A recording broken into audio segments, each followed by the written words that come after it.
அதிசீக்கிரத்தில் வரப்போகும் ஆண்டவராகிய இயேசு கிறிஸ்துவின் விலையேறப்பெற்ற நாமத்தில் கிருபையும் சமாதானமும் உங்களுக்கு உண்டாவதாக. ஒரு தேவ ஊழியர் இவ்விதமாக சொன்னார், கவனித்து கேட்பதற்கு ஆள் இருக்கிற வரைக்கும் தேவன் பேசிக்கொண்டே இருப்பார் என்று. அருமையானவர்களே, கவனித்து கேட்கும்போது நிச்சயமாகவே தேவனுடைய சத்தத்தை நீங்கள் கேட்பீர்கள். இன்றைக்கு எருசலேம் ஏன் விழுந்தது, டெஸ்ட்ரக்ஷன் ஆஃப் ஜெருசலம் என்ற ஒரு பதிவு குறித்து நாம் பார்க்க போகிறோம். எருசலேம் நகரம் ஒரு அழகான நகரம், மலை பாங்கான மலை மேல் உள்ள ஒரு பட்டணம் என்று வேதம் சொல்லுகிறது. இந்த எருசலேம் பரிசுத்த நகரம் என்று அழைக்கப்படுகிறது. அப்போஸ்தலனாகிய பவுல் கலாத்தியருக்கு நிருபத்துல 3ஆம் அதிகாரத்துல இந்த எருசலேமை பரம எருசலேம் என்று சொல்லி பரலோகத்துக்கு ஒப்பிட்டு பேசுகிறார். ஆண்டவர் இந்த எருசலேமை குறித்து பல வாக்குத்தத்தங்களையும் பல காரியங்களையும் இதை குறித்து பேசியிருக்கிறார். உதாரணத்துக்கு ஒரு சில காரியங்களும் நான் சொல்லுகிறேன். பைபிள்ல வேதம் சொல்லுகிறது, சகரியா 2ஆம் அதிகாரம் 5ஆம் வசனத்துல, நான் அதற்கு சுற்றிலும், அதாவது எருசலேமுக்கு சுற்றிலும் அக்கினி மதிலாய் இருந்து அதை நடுவிலே மகிமையாய் இருப்பேன் என்று கர்த்தர் சொல்லுகிறார்.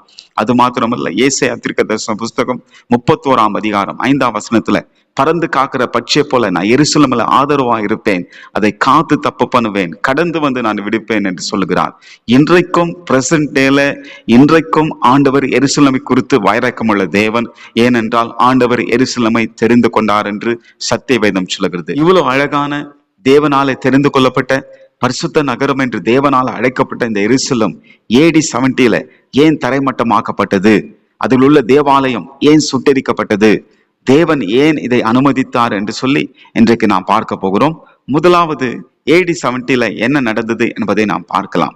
ஆண்டவராகிய இயேசு கிறிஸ்து மரித்து அடக்க பண்ணப்பட்டு உயிர் தெழுந்து பரமேறின பிற்பாடு கிட்டத்தட்ட 37 ஆண்டுகளுக்கு பிற்பாடு ஒரு சம்பவம் நடந்தது. யூதர்கள் ஒன்று சேர்த்து கொண்டு ரோமர்கள் விரோதமாய் கலகம் பண்ண ஆரம்பித்தார்கள். இதை குறித்து ரீவோல்ட் ஆஃப் ஜூவிஷ் பீப்புள் என்று சொல்லி விக்கிபீடியால சொல்லப்பட்டிருக்கிறது. அப்படி அவர்கள் செய்த அந்த சமயத்துல டைட்டஸ் தலைமையில ரோமர்கள் பெரும் படையாய் திரளான ஜனங்கள் வந்து எருசலேம் விரோதமாய் எழும்பி எருசலேமும் இன்னுமாய் யூதேயா பட்டணத்திலும் அதை சுற்றுப்புறங்களிலும் அவர்கள் உள்ளே நுழைந்து அதை நாசமாக்கி சுட்டெரித்து சுட்டெரித்து அதில் உள்ள சின்ன குழந்தைகள் இருந்து பெரியவர்கள் வரைக்கும் கிட்டத்தட்ட 11 லட்சம் மக்களை கொன்று குவித்தார்கள். பயங்கரமான சோகமான ஒரு சம்பவம் இந்த நாளிலே நடந்தது. அருமையானவர்களை, இதை குறித்து ஆண்டவராகிய இயேசு கிறிஸ்து மத்திய 24ஆம் அதிகாரம் லூக்கா 19ஆம் அதிகாரத்துல ஆண்டவர் ப்ரிடிக்ஷன் சொல்லியிருக்கிறார், முன் அறிவித்திருக்கிறார். சரி, எப்பொழுது பைபிள் ஸ்காலர்ஸ் தங்கள் கருத்துக்களை என்ன சொல்லியிருக்கிறார்கள் என்பதை கவனித்து பார்க்கலாம்.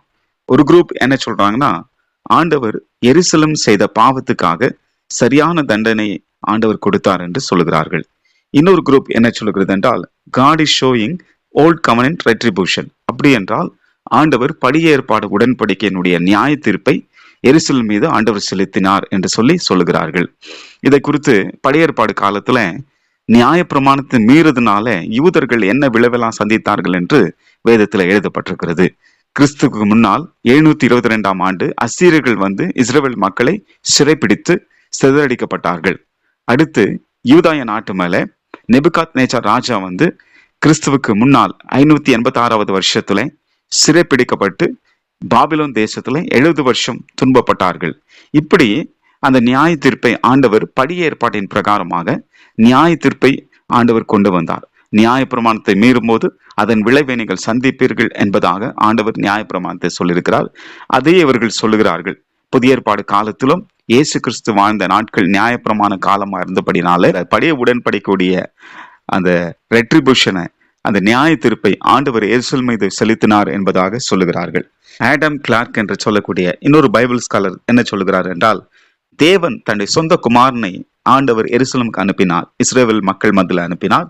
அவர்கள் என்ன செய்தார்கள் என்றால், தன்னுடைய சொந்த குமாரனை சிலுவையில் அறைந்தார்கள். அது நிமித்தம் இந்த பாடுகளையும் இந்த அழிவையும் அவர்கள் சந்தித்தார்கள் என்பதாக அவர் சொல்லுகிறார். ஆண்டவராகிய இயேசு கிறிஸ்துவை சிலுவையில் அறைந்தது யார் என்றால் ரோம போர்ச்சவர்கள்.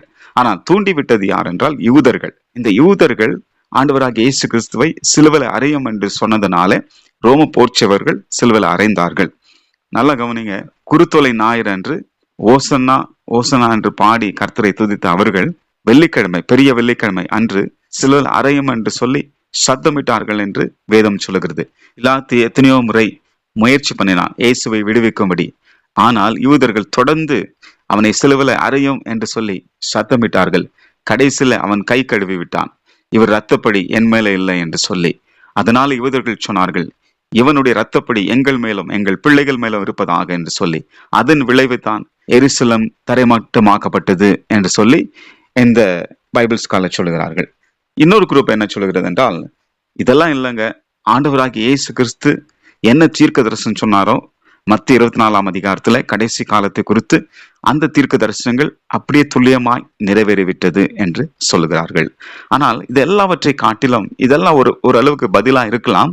ஆனால் வேதத்துல முக்கியமான ஒரு பதில், இதற்கான ஒரு பதில் சொல்லப்பட்டிருக்கிறது. முதலாவது அந்த வசனத்தை உங்களுக்கு நான் படித்து காட்ட விரும்புகிறேன். லூக்காவின் சுவிசேஷம் 19ஆம் அதிகாரம் 41ஆம் வசனம். அவர் சமீபமாய் வந்தபோது நகரத்தை பார்த்து, அதாவது எருசலேம் நகரத்தை பார்த்து அதற்காக கண்ணீர் விட்டு அழுதார் என்று வேதம் சொல்லுகிறது. அருமையானவர்களே, ஆண்டவராகிய இயேசு கிறிஸ்து வேத புஸ்தகத்துல 2 இடத்துல அழுதிருக்கிறார்.